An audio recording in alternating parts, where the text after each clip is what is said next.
मुलांनो, 1.3 मधील स्वच्छता हा घटक तुम्ही बघायचा आहे. पेज नंबर 5 बघा. पहिल्या चित्रामध्ये काय दिसत आहे तुम्हाला? आई घर स्वच्छ करत आहे. आईच्या हातात झाडू दिसत आहे आणि केर भरायचे सूपसुद्धा दिसत आहे.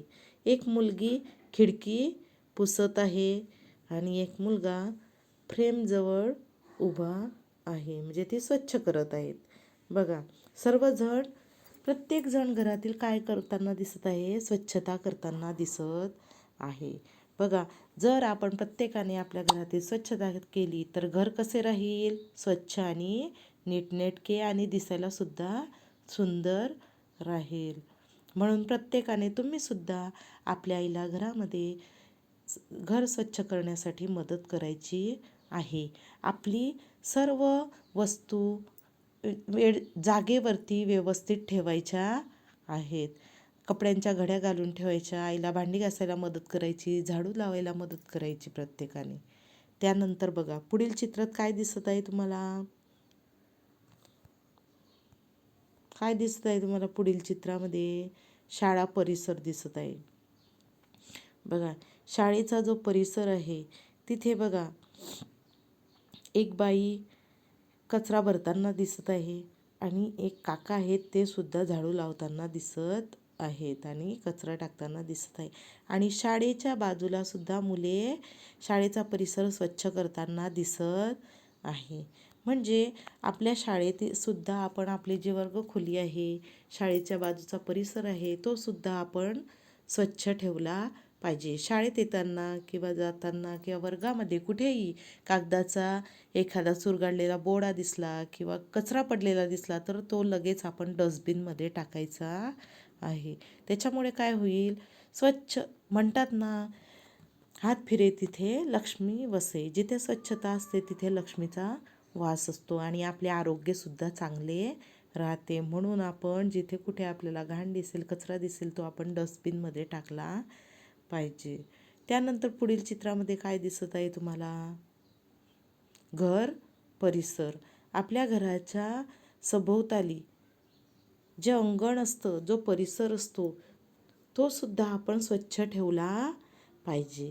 बघा, काही काही म्हणजे म्हणजे काय असतं बघा, बरेच जण आपलं घर स्वच्छ ठेवतात, मात्र घरातील कचरा हा घराच्या बाजूला किंवा इतरत्र दुसऱ्याला त्रास होईल अशा ठिकाणी टाकतात. पण असं करायला पाहिजे का? नाही. तर आपल्या घराच्या बाजूचा परिसरसुद्धा आपण स्वच्छ ठेवला पाहिजे. त्यामुळे काय होईल? रोगराई होणार नाही, डास होणार नाहीत. कारण जर डास झाले तर त्याचा त्रास हा आपल्यालाच होतो. त्याच्यामुळे कचरा हा नेहमी डस्टबिनमध्येच टाकला पाहिजे. आणि घराच्या बाजूला घाण असेल तर ती सुद्धा स्वच्छ केली पाहिजे. म्हणजे आपल्या आजूबाजूचा परिसरसुद्धा स्वच्छ करण्यास आपण मदत करायला पाहिजे. बघा, चित्रामध्ये काही माणसं दिसत आहे, काही स्त्रिया दिसत आहे. बघा, त्या कचरा घेऊन जाताना दिसत आहे.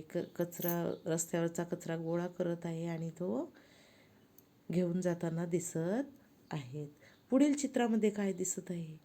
आपली जी वर्गखोली आहे, ही वर्गखोलीसुद्धा आपण स्वच्छ ठेवली पाहिजे. आपले बेंच असतात, बेंचच्या खाली आपण कोणी पेन्सिल शॉर्पनर सिलून बरेच जण तो कचरा तिथेच टाकतात. तर तसा टाकायचा का? नाही.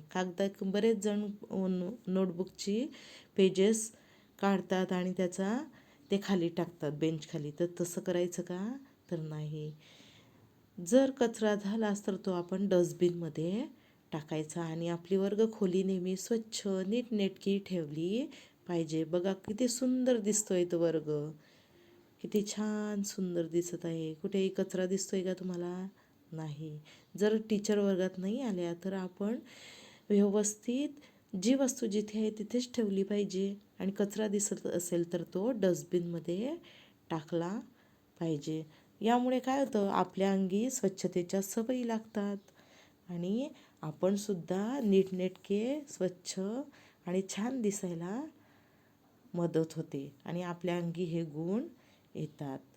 बघा, मग माझी कृती म्हणजे तुमची कृती. तुम्ही काय करायला पाहिजे? आपली खोली नीटनेटकी ठेवावी. तुमची जी खोली असेल किंवा आपलं घर असेल तर आईला घरकामात मदत करायची. तुमच्या वह्या पुस्तके असतील ती व्यवस्थित रचून ठेवायची. तसेच तुमचा गणवेश असेल, बूट असतील, सॉक्स असतील ते जागेवरती ठेवायचे. दुसरा पॉईंट आहे, आपले साहित्य जागेवर व्यवस्थित ठेवावे. तुमचं जे काही शालेय साहित्य असेल ते सुद्धा तुम्ही व्यवस्थित जागेवरती जिथून घेतलं, जिथे असतं, जिथे त्याची जागा आहे त्याच ठिकाणी ते ठेवायचे आहे. घर स्वच्छ राहील याची काळजी घ्यावी.